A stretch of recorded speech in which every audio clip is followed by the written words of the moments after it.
परमेश्वरलाई धन्यवाद, सबैजनालाई जय मसीह। अनि मलाई चाहिँ कस्तो यो वर्षमा चाहिँ एकदमै आशिषमय काम भएको छ मेरो जीवनमा चाहिँ। मैले सोचेको पनि थिएन, तर त्यस्तो भयो।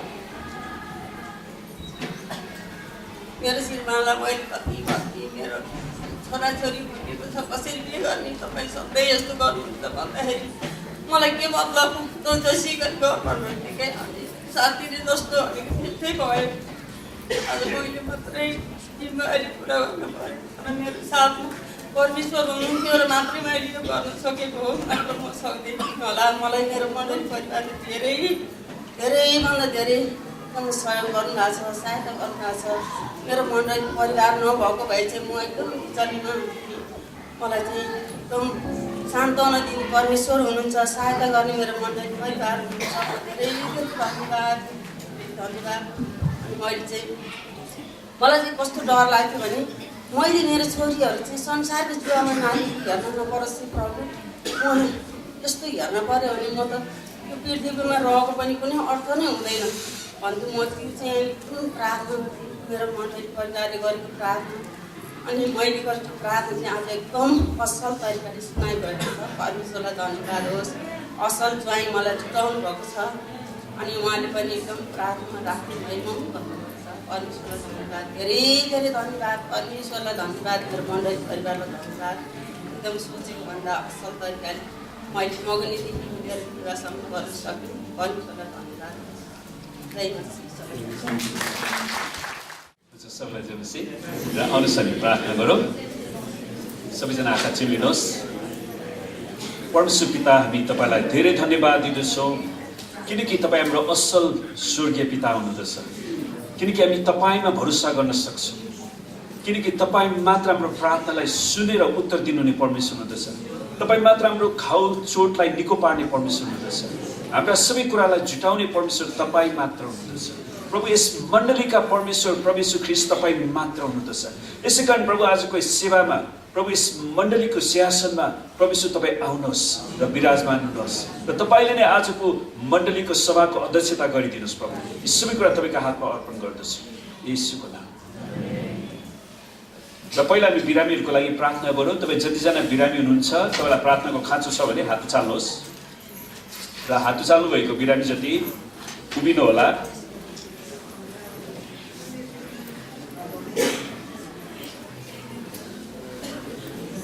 र तपाईँलाई जहाँ समस्या छ त्यहाँ हात राख्नुहोस् अनि अरूहरूले बिरामीतिर हात बढाइदिनुहोस् र आउनुहोस् हामी प्रार्थना गरौँ। परमेश्वर पिता, हामी प्रार्थना गर्छौँ तपाईँका छोराछोरीको शरीरमा जे जति रोग बिमारहरू, शैतानका आक्रमणहरू, तन्त्रमन्त्रका श्रापहरू ती छन् त्यसलाई हामी येशूको नाउँमा निस्कने आज्ञा र येशूको कुर्राको चोटमा ती सबै रोगहरू निको भइसकेको घोषणा गर्छौँ। पवित्र आत्मा तपाईँले येशूको चङ्गाइलाई बगाइदिनुहोस्। प्रभु, प्रत्येकलाई छुनुहोस्, पूर्ण चङ्गाइ र छुटकारा दिनुहोस् येशूको नाम। र दोस्रो विषय हामी प्रार्थना गर्नेछौँ। बाइबलले भन्छ काम नगर्नेले खाना पनि नखाओस्। आमेन। तपाईँ जतिजना काम गरिरहनु भएको छ, तपाईँको अर्थतन्त्रमा, तपाईँको कारोबारमा परमेश्वरको आशिष चाहिन्छ भने, तपाईँको तलबहरूमा वृद्धि चाहिन्छ भने हात उचाल्नुहोस् र म तपाईँको लागि विशेष प्रार्थना गर्नेछु। र सुन्नुहोस्, काम नगर्ने मान्छेको लागि हामी प्रार्थना गर्दैनौँ, सफा कुरा। आमेन। र अनुसार प्रार्थना गरौँ। परमेश्वर पिता, हामी तपाईँलाई धन्यवाद दिन्छौँ यी मेहनती र परिश्रमी हातहरू जसले तपाईँको वचन अनुसार विभिन्न किसिमको व्यवसायमा रोजगारमा रहेर काम गरिरहनु भएको छ। प्रभु, हामी प्रार्थना गर्छौँ तपाईँको जनको अर्थतन्त्रमा तपाईँले बेहिसाब आशिष र उन्नति दिनुहोस्। हरेकको तलबहरूमा वृद्धि गराइदिनुहोस्। प्रभु, कारोबारको भोल्युमलाई बढाइदिनुहोस्। परमेश्वर पिता, हामी प्रार्थना गर्दछौँ जतिजनाको रुपियाँ पैसा फसेको छ प्रभु त्यसलाई हामी येशूको नाउँमा उठ्ने आज्ञा दिनुहोस्। प्रभु, तपाईँले सहायता गर्नुहोस्। हामी प्रार्थना गर्छौँ अनि पुनरुत्थान एक्लेसिया मण्डली परिवारका हरेक सदस्यहरूलाई असल घाँस बाँस कपास शिक्षा दिशा तपाईँले जुटाइदिनुहोस्, आशिष दिनुहोस्। प्रभु, जसरी तपाईँले आशिष दिनुहुन्छ भने हरेकलाई दशांश, स्वेच्छाको बेटी, धन्यवादको बेटी, प्रेम बेटी चढाउनलाई तपाईँले सिकाउनुहोस्। धन्यवाद छ येशूको नाममा। हुन्छ, परमेश्वरलाई धन्यवाद होस्। र आजको हाम्रो विषय छ परमेश्वरको वचनको आदर गर। परमेश्वरको वचनको आदर गर। आमेन। इङ्ग्लिसमा respect the word of God. है, परमेश्वरको वचनको आदर गर। सुन्नुहोस्, यसपालिको प्रार्थना टिममा शैतानले घुसपेट गरेको मैले महसुस गरेँ। चुनौतीको कुरा सुन्नुहोस्, भजन सङ्ग्रह 97 को 9 पदले भन्छ, किनकि हे परमप्रभु सारा पृथ्वीभन्दा तपाईँ नै अति उच्च हुनुहुन्छ, पृथ्वीभन्दा माथि तपाईँ उच्चमा हुनुहुन्छ, तपाईँ सबै देवहरूभन्दा माथि अत्यन्त उच्च हुनुहुन्छ। सुन्नुहोस्, हामी पाउँछौँ फिलिपीको पत्रमा, स्वर्गमा पृथ्वीमाथि र पृथ्वीमुनि भएका हरेक प्राणीले येशूको नाउँमा घुँडा टेक्नुपर्छ। आमेन। कुनै पनि शक्तिले। सुन्नुहोस्, परमेश्वरले मिश्रका देवी देवतामाथि तिनीहरूलाई शारीरिक दण्ड खन्याउनु भयो र इजरायलहरूलाई मिश्र देशको दासत्वबाट छुटकारा दिनुभयो। हामीले 10 वटा विपत्तिमा त्यो हरेक कुरालाई अध्ययन गरेका थियौँ। अनि परमेश्वरले यो देशमा पवित्र आत्माको झरी खन्याउनुहुन्छ। अनि म तपाईँलाई फेरि पक्का यो कुरा घोषणा गर्छु कि येशू ख्रीष्ट सबैभन्दा सर्वोच्च परमेश्वर हुनुहुन्छ।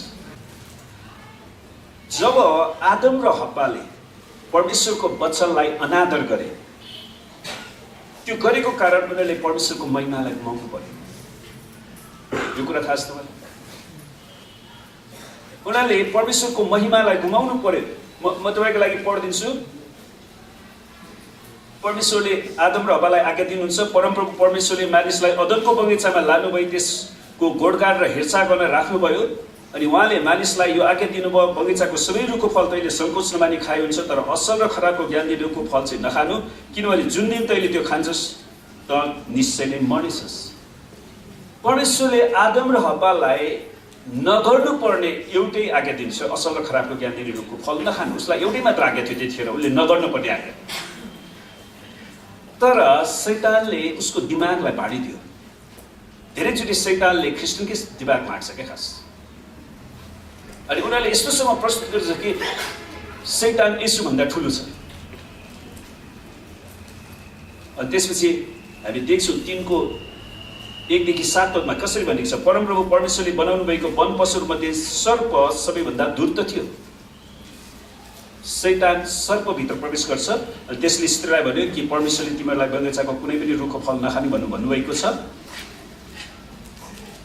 शैतान कुराकानी गर्न आउँछ।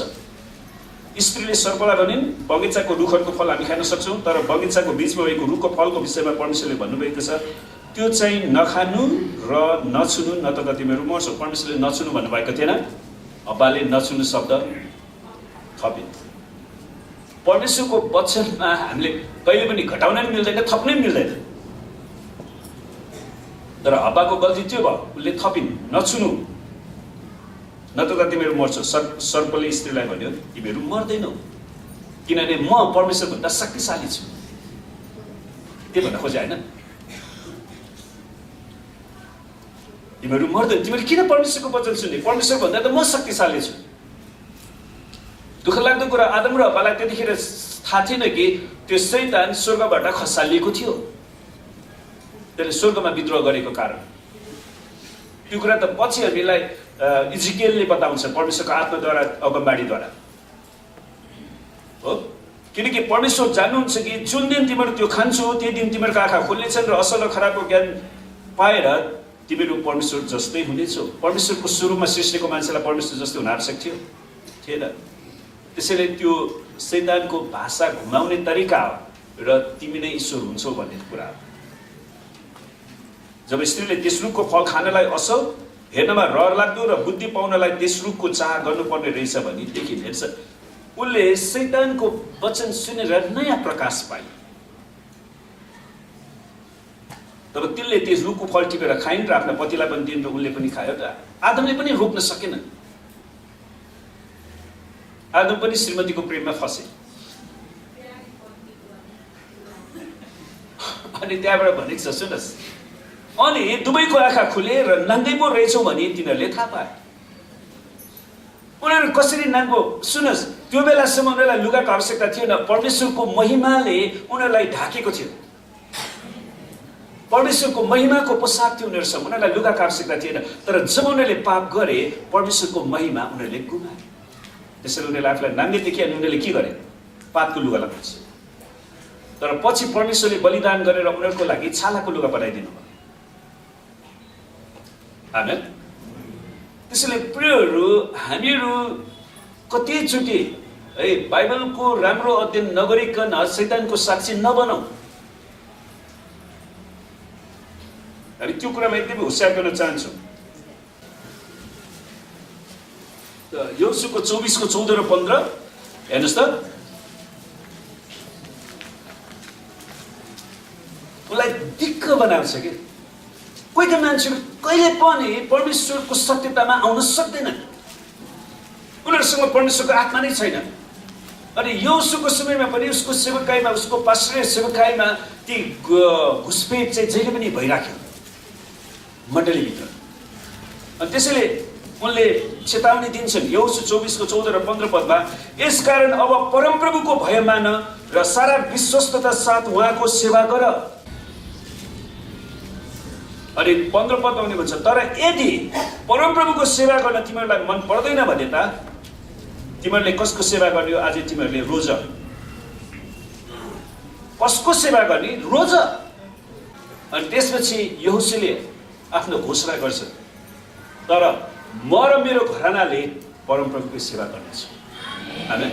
तपाईँ कतिजना भन्न चाहनुहुन्छ म र मेरो घरानाले परमप्रभु येशू ख्रीष्टको सेवा गर्नेछु?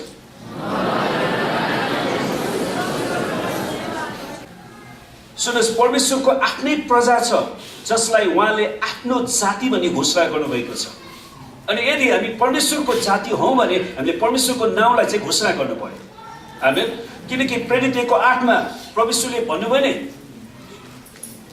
वास्तवमा प्रेरितको पत्रमा आउँदाखेरि, जस्तै बेला हामीको घरहरूसँग त हिजो घरहरूसँग थियो, त्यहाँ हामीले पढिरहेको थियौँ कि चेलाहरूले त्यो बेलासम्म पनि उनीहरू येशू ख्रीष्ट दाउदको सिंहासनमा गएर बस्ने हो कि राज्य गर्ने हो कि भन्ने सोच उनीहरूमा थियो क्या। अनि प्रभु कहिले तपाईँलाई हामीलाई यो राज्य जुटाइदिनुहुन्छ, यो रोमी साम्राज्यबाट छुटकारा दिनुहुन्छ, तपाईँ आफै शासनमा गर्नुहुन्छ। अनि प्रभुले भन्नुहुन्छ त्यो समय जान्ने काम तिमीहरूको होइन। अनि त्यसपछि उहाँले 1 को 8 मा भन्नुहुन्छ, पवित्र आत्मा तिमीहरूमाथि आउनु भएपछि तिमीहरूले शक्ति पाउनेछौ। पवित्र आत्मा तिमीहरूमाथि आउनु भएपछि तिमीहरूले शक्ति पाउनेछौ। अनि त्यो कुस्ती खेल्ने शक्ति होइन, त्यसलाई लडाइँ गर्ने शक्ति, झगडा गर्ने शक्ति होइन, गुटबन्दी गर्ने शक्ति होइन, नेतागिरी गर्ने शक्ति होइन, तर यरुशलेम, यहुदिया, सामरिया र पृथ्वीको अन्तसम्म मेरा साक्षी बन्नेछु। त्यसैले ख्रीष्टको साक्षी बन्ने शक्ति चाहिँ उहाँले आफ्नो जनलाई दिनुहुन्छ। आमेन। त्यसै कारण हामीलाई निरन्तर पवित्र आत्माको भरपुरी, पवित्र आत्माको अभिषेक चाहिन्छ। किनकि येशू ख्रीष्ट मात्रै हाम्रो प्रभु र परमेश्वर हुनुहुन्छ। त्यो कुरामा तपाईँ घोषणा फेरि सबैले भन्नुहोस् त, येशू ख्रीष्ट मात्रै मेरो प्रभु र परमेश्वर हुनुहुन्छ।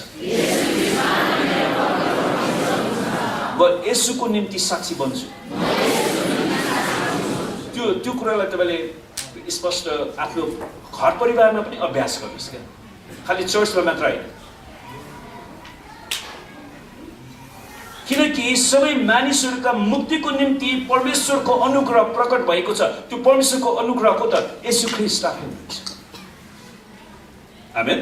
र जसले हामीलाई भक्तिहीनता र सांसारिक तृष्णाहरू त्याग्न र संसारमा संयमी, सोझो र भक्त भएर जीवनयापन गर्नलाई तालिम दिन्छ। अब कसैले विचार गरेका छन् कि चेलाहरूले पढेकै थिएन।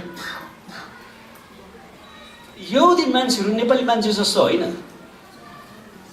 मूसाको पालादेखि नै परमेश्वरले इजरायललाई परमेश्वरको वचन पढाउनलाई, लेख्नलाई, कोठामा लेख्नलाई उनीहरूले आज्ञा दिनुभएको छ। पछि म अर्कोचोटिलाई तपाईँलाई उनीहरूले कसरी पढ्थे भन्ने कुरा बताउँछु। अरे जो चेलाहरू पेसा गर्न गएका थिए नि, उनीहरूले पढाइ सिधाएपछि अनि सबै यहुदीहरूलाई कोहीहरू हायर एजुकेसन वा माथिल्लो लेभलमा जाने मन छ भने उनीहरू जान सक्छ। कसैको क्षमताले भएन भने उनीहरूको कमसेकम हाई स्कुल सिधाएर त्यसपछि उनीहरू माथिल्लो शिक्षामा जाने कि काममा जाने। अनि ती चेलाहरू उनीहरू काममा गए। त्यसैले उनीहरूसँग आधारभूत शिक्षा थियो। अनि कोही मान्छेहरू भन्छ चेलाहरू चाहिँ माछा मार्थे, उनीहरू अनपढ थियो, अनपढले जागिर खाने। त्यो त नेपालको तरिका हो, नेपालीहरूको बुझाइ मात्र त्यो। काम नगर्नेले माछा मारे, त्यस्तो होइन।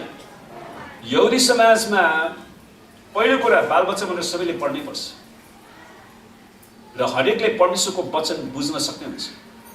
14 वर्षको उमेरसम्ममा त उनीहरूले उनीहरूको पुस्तक उत्पत्तिदेखि मलाकीसम्म कण्ठस्थ गरे हुन्छ। विचार गर्नुहोस्। अनि त्यसपछि उनीहरू अगाडि जाने कि पेसामा जाने, तिनीहरूले पेसामा गए। अनि प्रभु येशू ख्रीष्टले पेसागत रूपका मान्छेहरूलाई चुन्नुको एउटा प्रमुख कारण चाहिँ उनीहरू फरिसी र सदुकीहरूको शिक्षाबाट त्यति दूषित भएका थिएनन्। त्यसैले उनीहरूलाई प्रभुले नयाँ प्रकारले सिकाउन सक्नुहुन्थ्यो। त्यसैले प्रभु येशूले कोही पनि अल्छे नपढेको मान्छेलाई प्रयोग गर्नु भएन, होइन। उहाँले प्रयोग त जसलाई पनि गर्न सक्नुहुन्छ। उहाँले गधालाई नै प्रयोग गर्नुभयो। आमेन। यरुसलेमसम्म जानको लागि उहाँले गधामा चढेर जानुभयो नि। उहाँले गधालाई प्रयोग गर्न सक्नुहुन्छ, हामीलाई प्रयोग गर्न सक्नुहुन्छ। तर योग्यता हुनु र नहुनुमा धेरै फरक पर्छ। आमेन। किनकि परमेश्वरको वचनले संयमी, सोझो र भक्त भएर जीवन यापन गर्नलाई तालिम दिन्छ। अनि कतिजना मान्छेहरूको कामै के छ भने अरूलाई गएर भाड्नु, किनकि उसँग कहिले पनि सिक्न सक्ने क्षमता छैन। अनि नम्र भएर सिक्यो भने त हुन्छ नि। म पनि प्रत्येक दिन पढ्छु, पढाइ कहिले पनि सिद्धिँदैन प्रिय। म प्रत्येक दिन रिसर्च गरिरहेको हुन्छु, किनकि मैले एउटा कुरा, मैले परमेश्वरको मण्डली, परमेश्वरको बगाललाई म इज्जत गर्छु। आमेन। किनकि तपाईलाई परमेश्वरले यो मण्डलीमा ल्याउनु भएको छ, किनकि येशू ख्रीष्ट आफैले तपाईको निम्ति क्रुसमा रगत बगाउनु भयो र उहाँले जन्माउनु भयो। अनि ख्रीष्ट येशूको बगाललाई जे पाए त्यही वचन प्रचार गर्नु, जे पाए त्यही खुवाउनु, त्यसको दण्ड त परमेश्वरले मलाई दिनुहुन्छ। आमेन। त्यसैले म आफै मेहनत गरेर पढिरहेको छु, प्रत्येक दिन अध्ययन गरिरहेको छु, रिसर्च गरिरहेको छु भने त्यो पढ्दै नपढ्ने मान्छेको कुरा सुन्नलाई मलाई खाँचो छैन। मलाई त्यो समय खेर फाल्नु छैन। आमेन। त्यसैले हामी एकदमै गम्भीर हुनुपर्छ। सुन्नुहोस्, हाम्रो धन्यको आशा के हो त? येशू ख्रीष्ट पुनरुत्थान हुनुभयो अनि एक दिन हामी ख्रीष्टसँगै स्वर्गमा जानेछौँ। आमेन। पृथ्वीमा तपाईले जति हासिल गर्न सक्नुभयो वा सक्नु भएन त्यो आफ्नो ठाउँमा छ, तर पृथ्वी अन्तिम ठाउँ होइन। हाम्रो अन्तिम गन्तव्य स्वर्गमा। आमेन। अनि येशू ख्रीष्टले भन्नुभयो, हेर म तिमीहरूको निम्ति ठाउँ तयार पार्न जाँदैछु, मैले ठाउँ तयार पारेपछि म आउनेछु र तिमीहरूलाई मसँगै राख्नेछु। त्यसैले हामी येशू ख्रीष्टसम्म जानको लागि हामी कतिको तयार गरिराखेका छौँ त आफूलाई। ख्रीष्टले हामीलाई सबै अधर्मबाट मोल तिरेर उद्धार गर्नुभयो। सुकर्ममा जोसिलो भएका आफ्नै निम्ति एक विशेष जाति शुद्ध पार्नलाई आफूलाई दिइहाल्नु, एक विशेष जाति शुद्ध पार्नलाई परमेश्वरले तपाईँ र मलाई एउटा विशेष जाति बनाउनु भएको छ। आमेन। किन? ख्रीष्टको साक्षी बन्नलाई, ताकि हाम्रो साक्षीद्वारा मानिसहरू ख्रीष्ट येशूमा आउन सकोस्। तीतस 2:11-14 पढेको मैले अहिले। तिमीहरू पनि येशू ख्रीष्टद्वारा परमेश्वरको दृष्टिमा ग्रहण योग्य आत्मिक बलिदान चढाउने पवित्र पुजारीगिरीको निम्ति, यहाँ अनुवादमा चाहिँ पुजारीगिरीको निम्ति वा पवित्र पुजारीगिरीको रूपमा जीवित पत्थरहरू चाहिँ आत्मिक घर बन्दै जाऊ। त्यसैले हामीहरू परमेश्वरको आत्मिक घर बन्दै जानुपर्छ। अनि हामीलाई के भनेको छ? पवित्र पुजारीगिरी। पुजारीको अर्थ के त? अरूको निम्ति प्रार्थना गर्ने व्यक्ति, अरूको निम्ति अर्जवृत्ति गर्ने व्यक्ति। अनि कतिजना मान्छेहरूलाई परमेश्वरसँग अरूको निम्ति अर्जवृत्ति गर्ने समय नै छैन, फुर्सदै छैन, बाइबल पढ्ने समय छैन। अनि फेरि म बाइबल सिकाउन चाहन्छु भनेर तम्सिँदै आउँछ। समय दिनु पर्यो नि परमेश्वरलाई। त तपाईँले दिन सक्नु भएन भने तपाईँले आफ्नो क्षेत्रमा जे दिन सक्नुहुन्छ त्यही दिनुहोस्, भइहाल्यो। आमेन। त्यसैले हामीले एउटा सिङ्गो शरीरलाई पावलले पनि उदाहरण दिन्छन्। परमेश्वरले यो शरीरमा कसैलाई आँखा बनाउनु भयो होला, कसैलाई कान बनाउनु भयो होला, कसैलाई दिमाग बनाउनु भयो होला, कसैलाई मुख, कसैलाई खुट्टा, कसैलाई औँला, कसैलाई विभिन्न अङ्गहरू। सुन्नुहोस्, हाम्रो छातीभित्र महत्त्वपूर्ण अङ्गहरू छन् जसले एउटा महत्त्वपूर्ण इन्जिनको काम गर्छ, जसलाई हामी बाहिर देख्दा पनि देख्दैनौँ। त्यो मुटुले म पनि बाहिर देख्न पाए हुन्थ्यो भन्यो भने के हुन्छ? त्यो फोक्सोले म पनि सबैबाट देखिन पाए, सबैले मलाई जयबेसी भने हुन्थ्यो भनेर के भन्छ? मुटु पोख्छन्। उनीहरूले सिङ्गो मान्छेलाई चलाउन भित्र लुकेर सेवा गरिराखेका छन्। आमेन। त्यसैले विभिन्न किसिमका सेवाहरू छन् अनि हामीहरू त्यो कुरामा जाने हामीलाई जसरी हुन्छ नेता बन्नु छ हो त्यो आत्मा हामीबाट हटाइनुपर्छ। तर परमेश्वरले हामीलाई के बनाउनु भयो त ग्रहणयोग्य आत्मिक बलिदान चढाउने पवित्र पुजारीको निम्ति वा पवित्र पुजारीको रूपमा जीवित पत्थरहरू चाहिँ आत्मिक घरहरू बन्दै जानको लागि हामीलाई आज्ञा दिएको छ ताकि यो घरमा मानिसहरू आउन सकुन् अनि उनीहरूले येशूलाई भेट्न सकुन्। आमेन। वा आत्मिक घरमा निर्माण गरिएका छौँ त्यसको सम्भावित अर्को अनुवाद किनभने धर्मशास्त्रमा भनिएको छ हेर सियोनमा एउटा छानिएको र बहुमूल्य कुनै ढुङ्गो म बसाल्छु जसले उहाँमाथि विश्वास गर्छ त्यो शर्ममा पर्ने छैन अनि त्यो कुनै ढुङ्गो येशू ख्रीष्ट आफै हुनुहुन्छ। आमेन। अनि जसले उहाँमाथि येशू ख्रीष्टमाथि विश्वास गर्छ त्यो कहिले पनि शर्ममा पर्ने छैन लाजमा पर्ने छैन। यसकारण तिमीहरू जसले विश्वास गर्छौ तिमीहरूका निम्ति त उहाँ बहुमूल्य हुनुहुन्छ। येशू ख्रीष्ट बहुमूल्य हुनुहुन्छ तर विश्वास नगर्नेहरूको निम्ति चाहिँ जुन ढुङ्गालाई भवन निर्माण गर्नेले रद्द गरे त्यही चाहिँ कुनाको शिर ढुङ्गा बन्यो। सुन्नुहोस् मलाई एकजना साथीले दिएको गवाही हो धेरै वर्ष अगाडि। अनि एउटा घटना के भयो भने यो भएको घटना मेरो साथीलाई अलिकति धेरै गिल्ला गरिरहनु पर्ने जोक गरिरहनु पर्ने अनि एउटा मान्छे तालुखुलीको मान्छे आएछ अनि उसले चाहिँ नि के हुन्छ ए तालुखुले भनेर जिस्काउँदै गिज्जाउँदै हिँडेछ क्या। अनि पछि उसलाई हैरान बनाइरहेको थियो।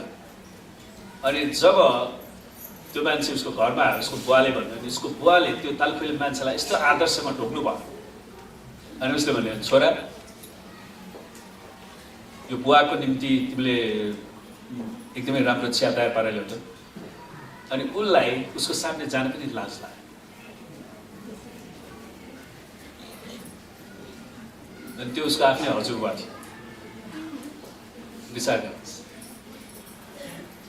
अनि जुन ढुङ्गालाई उनीहरूले चाहिँ रद्द बनाए त्यही ढुङ्गा चाहिँ कुनै ढुङ्गा हुन आयो है। प्रभु ख्रीष्ट जसलाई तिनीहरूले रद्द पारेका थिए तर उहाँ नै तिनीहरूको उद्धारकर्ता हुनुहुन्थ्यो। आमेन। अनि कतिचोटि प्रिय हामीहरू प्रभु ख्रीष्टलाई उचाल्नु सट्टा हामी अरू कुरालाई उचाल्छौँ। जब हामी अरू कुरालाई उचाल्छौँ हामीमा परमेश्वरको महिमाले हामीलाई छोडेर जान्छ। जब तपाईँसँग परमेश्वरको महिमा हुँदैन नि तपाईँ के पनि होइन। परमेश्वरको महिमा मसँग छैन भने मेरो अस्तित्व छैन म नरकमा सदा सदाको लागि जान्छु। त्यसैले प्रियहरू हामी त्यो कुरालाई नगुमाऊ। एउटा ढुङ्गो जसले मानिसहरूलाई ठेस खान लगाउँछ एउटा चट्टान जसले तिमीहरूलाई लोट्न लगाउँछ। अनि अन्तमा गएर येशू ख्रीष्टमा आएर सबै मान्छेहरू उहाँलाई इन्कार गरेको कारण त्यही ठक्कर लाग्नेछ नरकमा जानेछ। तर हामीलाई परमेश्वरको आत्माले समयमै येशूलाई चिन्ने मन दिनुभएको छ प्रकाश दिनुभएको छ। आमेन। अनि तर ती व्यक्तिहरू वचन उल्लङ्घन गर्छन् र उनीहरू लड्छन् परमेश्वरको वचनको विरुद्धमा जान्छन् उनीहरू लड्छन्। तिनीहरूका निम्ति यस्तै हुन तोकिएको थियो किनकि उनीहरूले जे चुने त्यही उनीहरूले पाए। उनीहरूले नष्ट हुन चाहे उनीहरू नष्ट भए। यहुदीहरूले जब ती फरिसी र सदुकीहरूले येशू ख्रीष्टलाई क्रुसमा टाङ्ने बेलामा पिलातुसले भनेका थिए नि म उहाँको रगतको लेखा ममाथि नपरोस्। अनि इजरायलले के भने हामीहरूमाथि हाम्रा सन्तानमाथि नै परोस् हामीलाई मतलब छैन। त्यसले गर्दाखेरि उनीहरूको जीवनमा 2000 वर्षसम्म इजरायलको नाम निशाना भयो। उनीहरूले सबैभन्दा संसारमा हाम्रो नेपालीमा एउटा भनाइ छ नि कुकुरले नपाएको दुःख उनीहरूले पाए। 60 लाख यहुदीहरूलाई ग्यास च्याम्बरमा हिटलरले मारिदिए। तर जब उनीहरूको त्यो समय आयो अनि कति यहुदीहरूले प्रस्ताव गरे परमेश्वरमा फर्के 1948 मा पहिलोचोटि इजरायल देश फेरि राष्ट्रको रूपमा आयो। तर परमेश्वर त्यो पनि परमेश्वरको अनुग्रह थियो। प्रियहरू, जब इजरायलीहरूले परमेश्वरको विरुद्धमा गए, परमेश्वरको दण्ड उनीहरूमाथि आयो। त्यसलाई हामी जहिले पनि होशियार गरौँ। तिनीहरूका निम्ति यस्तै हुन तोकेको, तर तिमीहरू त चुनिएका वंश, राजकीय पुजारीगिरी। पत्रुसले लेख्छ, तिमीहरू त चुनिएका वंश, हामी परमेश्वरका चुनेका जन हौँ। मैले परमेश्वरको चुनेको जन हो भने मैले येशूको महिमा गर्ने शब्द बोल्न पर्छ। आमेन। अनि म पुजारी, परमेश्वरले मलाई पुजारी बनाउनु भएको छ। किन? यो देशको निम्ति रुनलाई, प्रार्थना गर्न, अन्तर्वृत्ति गर्नको लागि।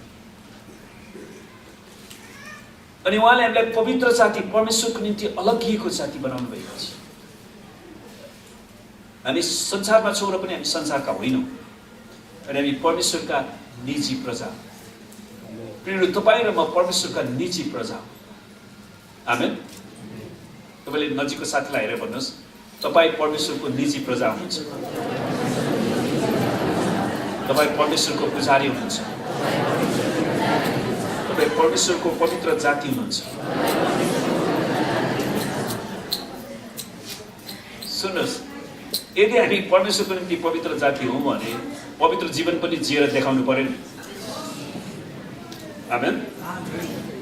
उहाँले तिमीलाई अन्धकारदेखि उहाँको उद्देकको ज्योतिमा ल्याउनु भयो, त्यो अचम्मको ज्योतिमा ल्याउनु भयो, ताकि तिमीहरू उहाँको आश्चर्य कर्म, आश्चर्यपूर्ण कार्यहरूको घोषणा गर्न सक।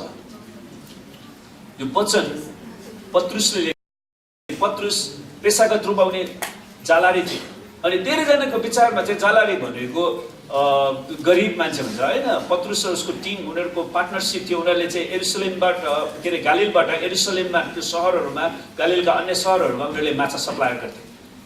उनीहरू ठुलो व्यापारी थिए। तर उनीहरूले परमेश्वरको सेवा गरे। आमेन। अनि उनले यो पत्र लेख्छन्। यी माथिका पदहरूबाट हामी यो बुझ्न सक्छौँ कि परमेश्वरले हामीलाई उहाँको विशेष प्रजा, उहाँको निजी प्रजा बन्नको निम्ति र उहाँको आश्चर्य कर्महरूको घोषणा गर्न, परमेश्वरको आश्चर्य कर्मको चाहिँ घोषणा गर्न बोलाउनु भयो भने हामीलाई शैतानको घोषणा गर्न बोला हो र?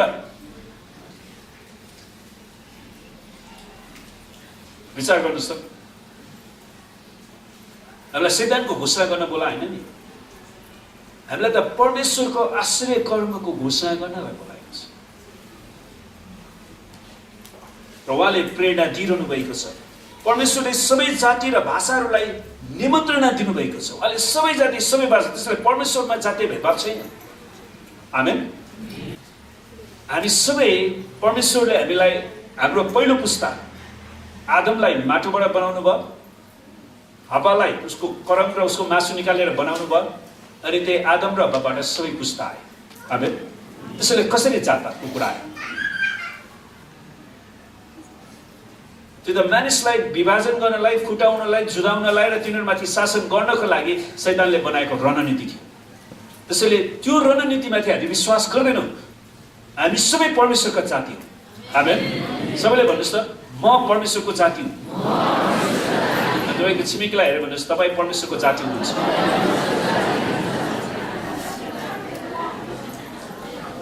त्यसैले परमेश्वरमा कुनै जात भेदभाव के पनि छैन। त्यो शैतानको झुटा कुरालाई तपाईँले गोप्य रूपमा पनि प्रचार नगर्नुहोस् क्या। हामी सबै परमेश्वरका जाति। आमेन।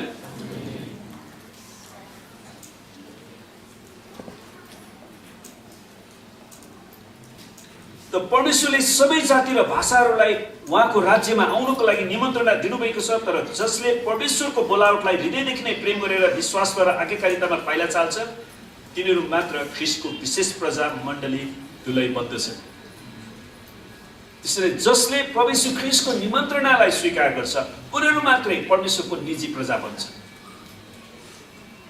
तर जोहरूले परमेश्वरको निमन्त्रणालाई इन्कार गर्छन्, उनीहरूले संसारमा मोज मस्ती जे गरे तापनि अनन्तमा चाहिँ उनीहरूले गएर नरकमा बिताउनु पर्नेछ। अनि त्यो कुरालाई हामीले बुझ्नु पर्यो। जसरी रोमी 6:17-18 भन्छ, परमेश्वरलाई धन्यवाद होस् कि तिमीहरू जो एकपल्ट पापका कमारा थियौ, अब जुन शिक्षाको नमुनामा तिमीहरू सुन्वेका थियौ, त्यो हृदयले पालन गर्ने भएका छौ।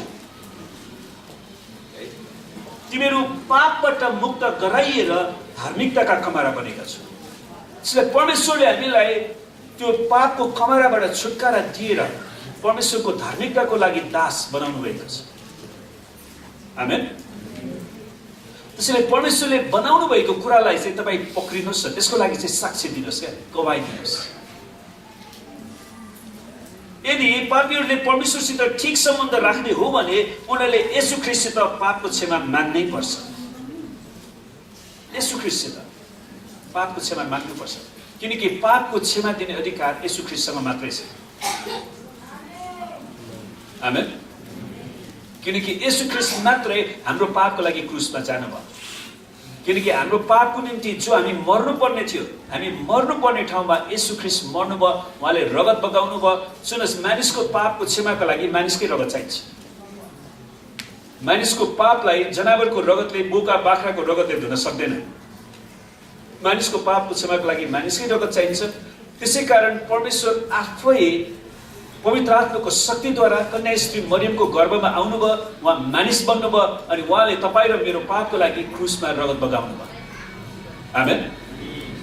अनि उहाँको रगतले मात्र हाम्रो पापलाई धुन सक्छ, हामीलाई स्वतन्त्र बनाउन सक्छ। सुन्नुहोस्, हाम्रो पापलाई धुने मात्र होइन, शैतानका सबै आक्रमणबाट हामीलाई छुटकारा पनि दिन सक्छ, हामीलाई सबै रोग बिमारबाट निको पार्न सक्छ। आमेन।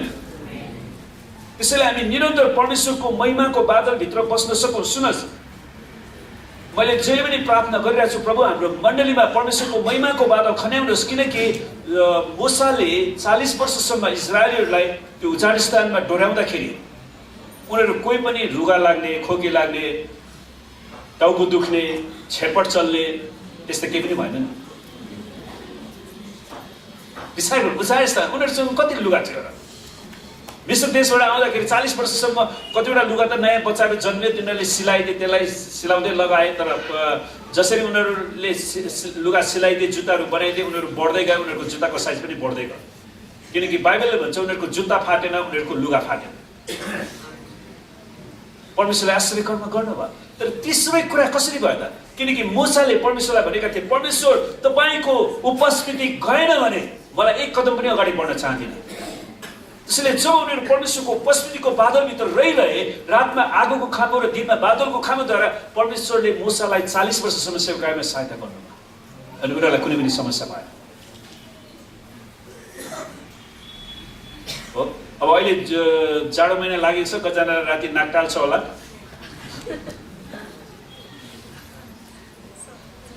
है, तपाईँ परमेश्वरको महिमाको बादलभित्र रहनुहोस्, तपाईँलाई कुनै पनि रोग बिमार लाग्दैन। परमेश्वरले सबै कुरा गर्न सक्नुहुन्छ यदि तपाईँ परमेश्वरको उपस्थितिभित्र गइरहनु भयो। आमेन। आजकल धेरै मानिसहरूले मण्डलीलाई मागी खाने भाँडो, नेतागिरी बन्ने ठाउँ वा विदेश जाने माध्यम वा पैसा कमाउने वा लाउरे बन्ने ठाउँ भनी ठानेका छन्।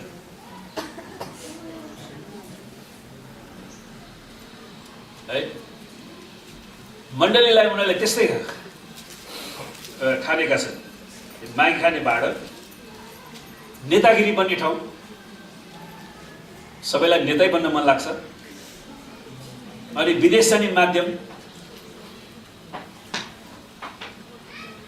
सुन्नुहोस्, ती मानसिकताबाट हामी बाहिर आउँछौँ। हामी विदेश छैन, हामी परमेश्वरको राज्यमा चाहिँ जान्छौँ।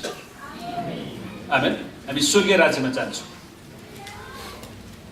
सुन्नुहोस्, हामीले एउटा होसियार गर्नुपर्ने कुरा चाहिँ के त? मण्डली येशू ख्रीष्टको दुलै हो र उहाँको जार बन्ने प्रयास नगर्नुहोस्। येशू ख्रीष्टको जार नबन्नुहोस्। मण्डली ख्रीष्ट येशूको दुलै हो, हाम्रो दुलै होइन। आमेन। त्यसैले परमेश्वरले भन्नु नै, म मेरो मण्डली, किनकि येशू ख्रीष्टले आफ्नै रगत बगाएर जन्माउनु भएको मण्डली। आमेन। यो हाम्रो परमेश्वरको सम्पत्ति। त्यसैले परमेश्वरको सम्पत्ति, परमेश्वरको दुलैलाई परमेश्वरको वचनमा डोर्याउनलाई, परमेश्वरको पवित्र आत्मामा डोर्याउनको लागि मैले प्रत्येक दिन प्रार्थना गर्छु। तर शैतानले घरिघरि घुसपेट गरिरहन्छ, घुसपेट गरिरहन्छ। विभिन्न व्यक्तिहरूलाई बहकाइराखेको हुन्छ अनि उनीहरू आफै बहकिन्छन्, अरूलाई पनि बहकाउन जान्छ। दुःख लाग्दो कुरा चाहिँ त्यो। त्यसैले प्रिय हामी ख्रीष्टको जार बन्न चाहँदैनौँ। आमेन। हाम्रो दुला येशू ख्रीष्ट हुनुहुन्छ। मण्डली त्यो परिवार हो जसले येशू ख्रीष्टको रगतद्वारा परमेश्वरसित ठिक सम्बन्ध राखेका छन्। परमेश्वरसित ठिक सम्बन्ध राखेका छन्। यसैकारण उहाँको रगतद्वारा धर्मी ठहरिएका हुनाले रोमी 5:9 भन्छ, उहाँको रगतले हामीलाई धर्मी ठहराएको कारण हामी ख्रीष्ट येशूको रगतद्वारा मात्रै परमेश्वरसँग सम्बन्ध राख्न सक्छौँ। मण्डली परिवार येशूको निम्ति बहुमूल्य छ, जसको निम्ति उहाँले आफ्नो जीवन दान दिनुभयो भने त्यसलाई हामी हेलचक्राइ नगरौँ, त्यसलाई हामी शैतानलाई नसुम्पौँ। आमेन।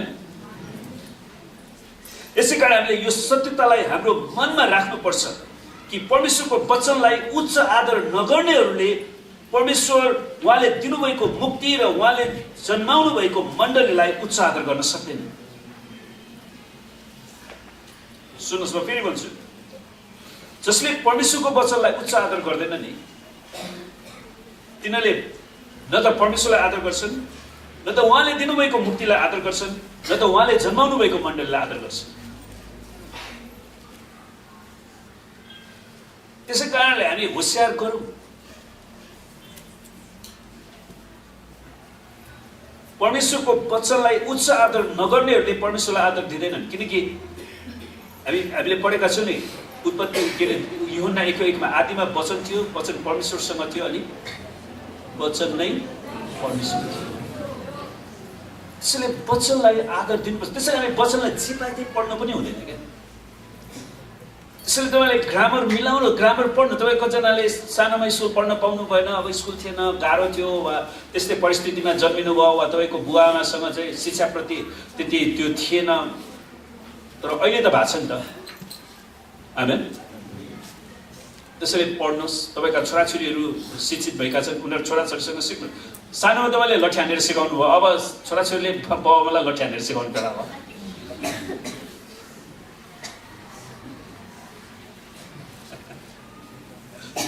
किनकि हामीले वचनलाई सुन्नुहोस्, गलत पढ्यो भने नि, गलत अर्थ लगाएर तपाईँले जे पाए त्यही पढ्नुभयो भने त्यसको अर्कै अर्थ लाग्छ क्या।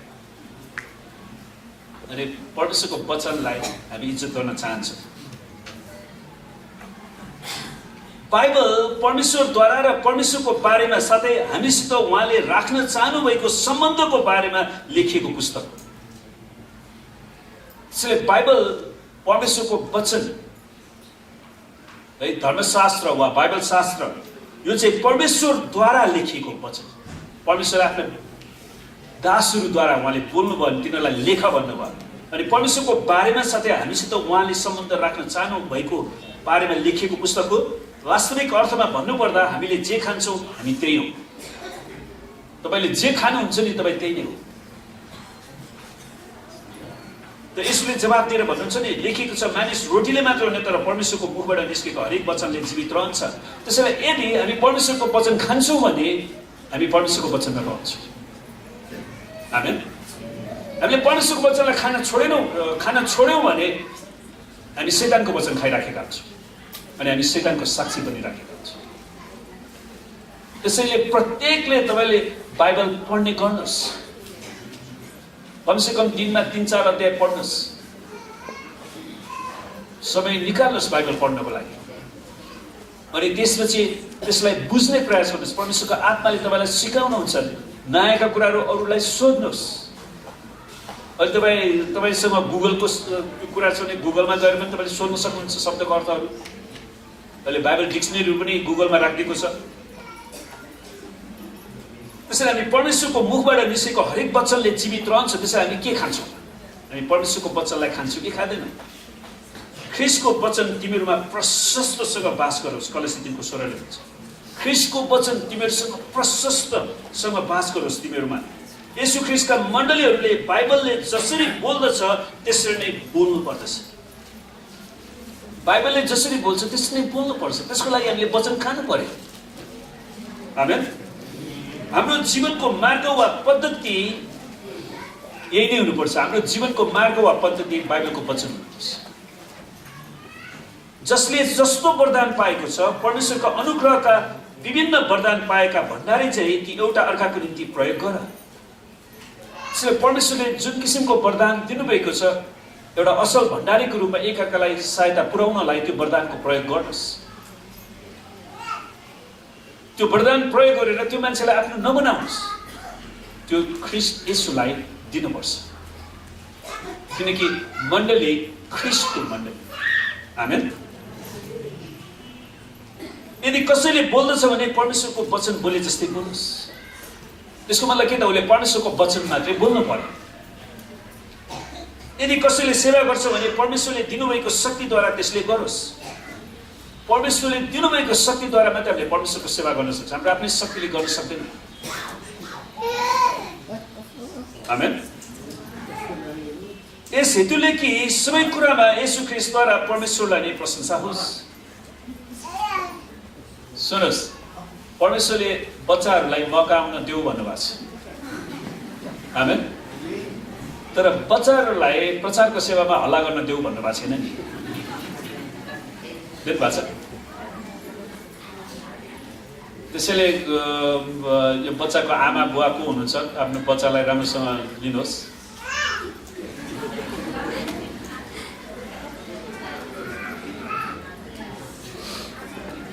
परमेश्वरले बच्चालाई प्रेम गर्नुहुन्छ, तपाईँले अवश्य मण्डलीमा ल्याउनुपर्छ। आमेन। आफ्नो बच्चालाई मण्डलीमा ल्याउनुपर्छ, सानैदेखि अनुशासनमा बस्ने शिक्षा दिनुपर्छ। आमेन। सुन्नुहोस्, हाम्रो सेवाकायका हरेक कुराले, हाम्रो गाउने बजाउने, हाम्रो प्रचार गर्ने, साक्षी दिने, हाम्रो प्रार्थना गर्ने, यी सबै कुराले येशूको प्रशंसा हुनुपर्छ, येशूको नामलाई मात्र उचाल्नुपर्छ। आमेन। उहाँलाई नै महिमा र पराक्रम सदा सर्वदा होस्। आमेन। आमेन।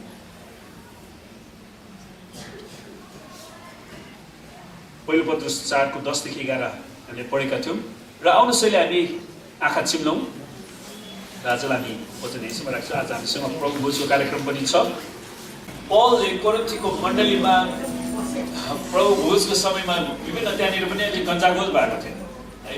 त्यसैले त्यो अवस्थालाई हेरेर उनले ठोस शिक्षा दिन्छन्, किनकि प्रभुबाट मैले जे पाएँ सो तिमीहरूलाई सुन्नु पनि दिए, अर्थात् जुन रातमा पक्राउ पर्नुभयो त्यो रात प्रभु यीशुले रोटी लिनुभयो र धन्यवाद दिनुभएपछि उहाँले त्यो भाँच्नुभयो र भन्नुभयो, यो तिमीहरूका निम्ति मेरो शरीर हो, यो मेरो सम्झनाको निम्ति गर। त्यसै गरी खाएपछि उहाँले कचौरा लिएर यसो भन्नुभयो, यो कचौरा मेरो रगतमा भएको नयाँ करार हो, जहिले जहिले तिमीहरू यो पिउँछौ मेरो सम्झनामा यो अक्सर गर। किनभने जहिले जहिले तिमीहरू यो रोटी खान्छौ र यस कचौराबाट पिउँछौ उहाँ नाउँछ तिमीहरू प्रभुको मृत्युको घोषणा गर्दछौ। यसकारण जसले अयोग्य रीतिले प्रभुको रोटी खान्छ कि प्रभुको कचौराबाट पिउँछ त्यो मानिस प्रभुको शरीर र रगतलाई अपवित्र तुल्याएकोमा दोषी ठहरिनेछ। हरेक मानिसले आफूलाई जाँचोस् अनि मात्र त्यसले रोटी खाओस् र कचौराबाट पियोस्, किनकि प्रभुको शरीरलाई नचिनिकन जसले खान्छ र पिउँछ त्यसले त्यो खाएको र पिएको कारणले आफूमाथि दण्ड ल्याउनेछ। यसै कारण तिमीहरूमध्ये धेरैजना दुर्बल र रोगी छौँ र कतिजना चाहिँ सुतिसकेका छन्, तर हामी साँच्चै आफैले आफूलाई जाँचेको छौँ भने हामी न्यायमा पढ्ने छैनौँ। तर जब प्रभुले हाम्रो न्याय गर्नुहुन्छ तब हामीलाई अनुशासन गर्नुहुन्छ ताकि संसारसँग हामी खुसी नठहरियौँ। आमेन। हुन्छ, यहाँनिर पौलले एउटा महत्त्वपूर्ण कुरा के लिएर आउनुहुन्छ भने जसले प्रभुको रोटीलाई प्रभु भोजलाई व्यवस्था गर्छ जथाभावी खान्छ भने त्यसले उनीहरूको जीवनमा आशिष ल्याउन सक्दा श्राप ल्याउँछ, किनकि प्रभुको शरीर र रगतसँग हामी सहभागी हुँदैछौँ। अनि वास्तवमा यो कन्सेप्ट यो पनि हो, पुरानो करारमा जब उनीहरूले आफ्नो पापको क्षमाको लागि त्यो बलिदान गर्थे जनावरको, अनि त्यसको केही अंश पुजारीले पाउनुपर्ने अंश पुजारीलाई पाउँथ्यो अनि बाँकी त्यो मासुहरू उनीहरूले त्यो खानु पर्थ्यो। अनि प्रभु यीशु ख्रीष्ट जो हाम्रो पक्षमा उहाँ बलिदान हुनुभएको छ, हामी उहाँको शरीर र रगतमा सहभागी हुँदैछौँ। आमेन। अनि उहाँले कसरी आफ्नो चेलाहरूलाई आफ्नो शरीर र रगत खुवाउनु भयो वा पियाउनु भयो, किनकि उहाँले भन्नुभयो जसले मानिसको पुत्रको शरीर खाँदैन रगत पिउँदैन भने ऊ आफैमा जीवन हुँदैन। उहाँले कसरी गर्नुभयो त? अनि त्यसको लागि उहाँले निस्तार चाडको भोजको रोटी र कचौरालाई लिनुहुन्छ।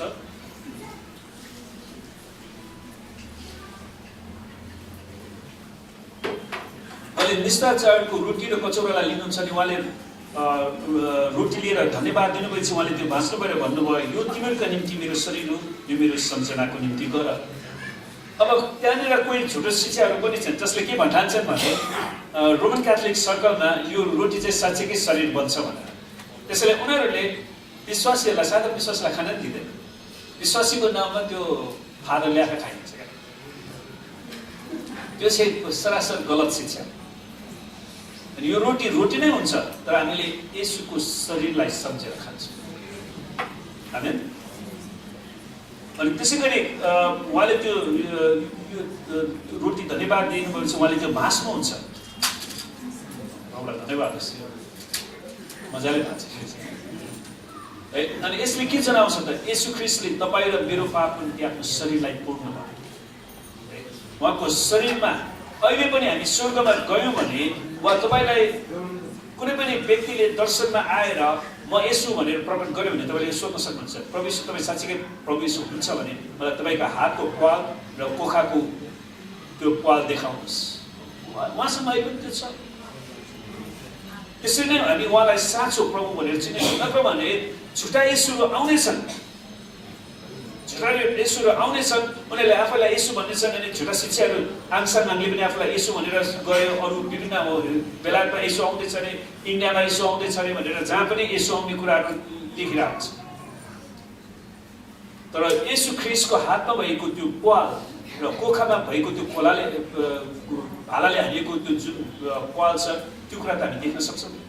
त्यसले प्रमाणित गर्छ नि, किनकि प्रभुको चेलामध्ये एकजना थोमाले त्यो कुरा भनेका थिए नि। अनि प्रभुलाई धन्यवाद होस् सुशंकाको लागि। अनि प्रभुले देखाउनु भयो, थोमा मेरो हातलाई हेर यो प्वाल। अनि त्यो बौरी उठिसकेपछिको शरीर थियो। अनि उसको शङ्काले यसो साँच्चै नै बौरी उठ्नु भयो भन्ने कुरालाई प्रमाणित गर्छ। यो मुक्ति त्यतिकै सजिलो आएको होइन, यसको लागि प्रभुले आफ्नो जीवन दिनुभएको छ। आमेन। त्यसैले हामी हेलचक्राइ नगरौँ, गम्भीर रूपमा लिउँ। अनि यो कचौरा त्यसपछि उहाँले खाएपछि कचौरा लिएर भन्नुभयो, यो कचौरा मेरो रगतमा भएको नयाँ करार हो, जहिले जहिले तिमीहरू यो पिउँछौ मेरो सम्झनामा यो अवसर गर। येशू ख्रीष्ट तपाईँ र मेरो पापको लागि क्रुसमा मर्नुभयो। अरू कुनै पनि देवी देवता हाम्रो पापको लागि मरेको छैन। आमेन। येशू ख्रीष्ट मात्र। अनि उहाँ मर्नु मात्र भएन, तेस्रो दिन मृत्युबाट पौडी उठ्नुभयो। अनि उहाँ आज पनि जीवित हुनुहुन्छ। उहाँ आज हाम्रो माझमा हुनुहुन्छ। प्रभुले भन्नुभयो, जहाँ 2-3 मेरो नाममा भेला हुन्छन् म तिनीहरूको माझमा हुन्छु। येशू हाम्रो माझमा हुनुहुन्छ। अनि उहाँको उपस्थितिलाई हामी इज्जत गर्नुपर्छ। किनभने जहिले जहिले तिमीहरू रोटी खान्छौ र यस कचौराबाट पिउँछौ, उहाँ नाउन्जेल तिमीहरू प्रभुको मृत्युको घोषणा गर्दछौ। कि प्रभु येशू ख्रीष्ट सबै पापी मानिसको लागि मर्नु भएको छ। यसै कारण अब अर्को धर्मको आवश्यकता छैन, अर्को बलिदानको आवश्यकता छैन। अब प्रत्येकले येशूको बलिदानलाई विश्वास गरेर परमेश्वरको राज्यमा प्रवेश गर्न सक्छ। आमेन। त्यसकारण जसले अयोग्य रीतिले प्रभुको रोटी खान्छ कि प्रभुको कचौरा पिउँछ, त्यो मानिस प्रभुको शरीर र रगतलाई अपवित्र तुल्याएकोमा दोषी ठहरिनेछ। त्यसैले हामी हरेकले पश्चाताप गरौँ। आमेन। र हामी प्रभुको सामनेमा जाउँ, हामी आँखा चिन्न प्रभुसँग पश्चाताप गरौँ। किनकि प्रभुको शरीरलाई नचिनिकन जसले खान्छ र पिउँछ, त्यसले त्यो खाएको र पिएको कारणले आफूमाथि दण्ड ल्याउनेछ। त्यसै कारणले पानीको बक्सा नलिएकाहरूले यो प्रभु भोजमा सहभागी नहुनुहोस्। तपाईँले पानीको बक्सा लिइसकेपछि तपाईँ पनि सहभागी हुन सक्नुहुनेछ। अनि कोरिन्थको मण्डलीमा वास्तवमा उनीहरूले प्रभु भोजलाई हेलचक्राइ गरेको कारण त्यहाँ कतिजना दुर्बल र रोगी भएका थिए। कतिजनाले त त्यति पनि अटेरी गरेको कारणले उनीहरू मृत्युदण्ड पनि पाए।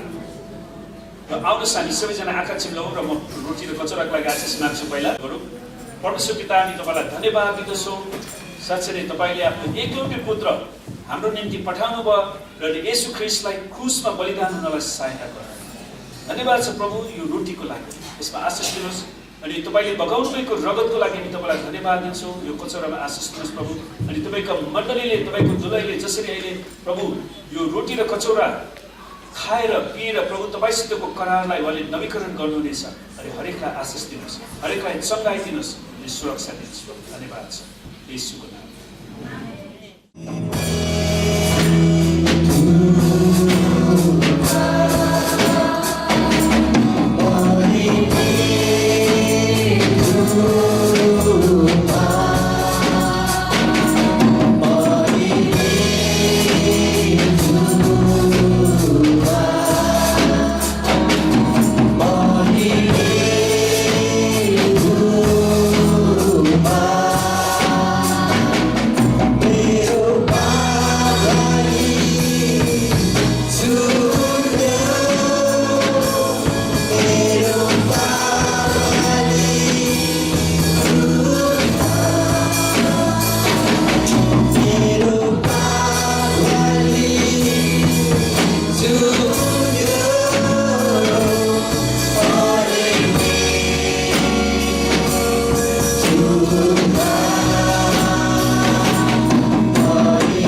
परमेश्वर पिता हामी तपाईलाई धेरै धन्यवाद दिँदछौँ प्रभु तपाईको उपस्थितिको लागि। प्रभु हामी प्रार्थना गर्दछौँ जसरी तपाईले मूसालाई रातमा आगोको खाँबो र दिनमा बादलको खाँबोद्वारा ढोर्याउनु भयो प्रभु पुनरुत्थान एक्लेसिया मण्डली परिवारका हरेक सदस्यहरूलाई प्रभु तपाईँको महिमाको बादलले ढाक्नुहोस्। 7 दिन 24 घण्टा तपाईँले ढोर्याउनुहोस् प्रभुजी। प्रभु हामी प्रार्थना गर्छौँ एउटा पुनरुत्थान एक्लेसिया मण्डली परिवारका हरेक सदस्यले तपाईँको मुहारको खोजी गर्न सिकुन् र आफ्नो दुष्ट चालबाट फर्किन सकुन् प्रभुजी र तपाईँको मुहारको खोजी गर्न सकुन्। प्रभु हामी प्रार्थना गर्छौँ र पुनरुत्थान एक्लेसिया मण्डली परिवारमाथि तपाईँको राज्य आओस् र तपाईँको इच्छा स्वर्गमा चाहिँ यस मण्डलीका प्रत्येक सदस्यको जीवनमा पुरा भएको होस् प्रभुजी। हामी प्रार्थना गर्छौँ प्रभु तपाईँको अघिल्लो छोरी र पछिल्लो छोरी एकैचोटि खनाइदिनुहोस् र तपाईँको जागृतिको आगो वर्षाउनुहोस् प्रभुजी। हामी प्रार्थना गर्दछौँ परमेश्वर पिता हामी प्रार्थना गर्छौँ जो जो ल्याउन सक्नु भएन कोही रोगी बिरामी हुनुहुन्छ भने उनीहरूलाई हामी येशूको नाममा चङ्गाइको घोषणा गर्छौँ। कोही घटी कमीमा छन् भने उनीहरूको आवश्यकतालाई पुरा हुने आज्ञा दिँदछौँ। प्रभु हामी प्रार्थना गर्छौँ र मण्डलीका जो जति सदस्यहरू देश बाहिर हुनुहुन्छ भ्याली बाहिर हुनुहुन्छ उहाँहरूको साथमा पनि तपाईँ रहनुहोस् प्रभुजी। उहाँको घाउ चोटमा मलमपट्टि लगाइदिनुहोस् प्रभुजी। उनीहरूको अभावहरूमा तपाईँले झुटाउनुहोस् किनकि तपाईँ यावे इरे परमेश्वर हुनुहुन्छ। तपाईँलाई आशिष दिनुहोस् प्रभुजी। हामी तपाईँसँग बिन्ती गर्छौँ उनीहरूलाई सङ्गतिहरू झुटाउनुहोस्। हामी तपाईँलाई धन्यवाद दिन्छौँ परमेश्वर। तपाईँले पुनरुत्थान एक्लेसिया मण्डली परिवारलाई आशिष दिनुहोस् र हरेकलाई रक्षा गर्नुहोस् प्रभु। तपाईँले आफ्नो मुख यस मण्डलीमाथि चम्काउनुहोस् र तपाईँको अनुग्रह खन्याउनुहोस् प्रभुजी। हामी प्रार्थना गर्छौँ परमेश्वर तपाईँको चेहरा यस पुनरुत्थान एक्लेसिया मण्डली परिवारमाथि प्रकाश गरिदिनुहोस् र हरेकलाई तपाईँको शान्ति दिनुहोस् र तपाईँको नाउँ मात्र यस मण्डलीमा रहेको होस् र परमेश्वर पिताको प्रेम परमेश्वर ख्रीष्टको अनुग्रह र पवित्र आत्माको सङ्गति र सहभागिता हामीहरू हरेकसित आजदेखि सदा सर्वदा रहिरहँ येशूको नाम। आमेन।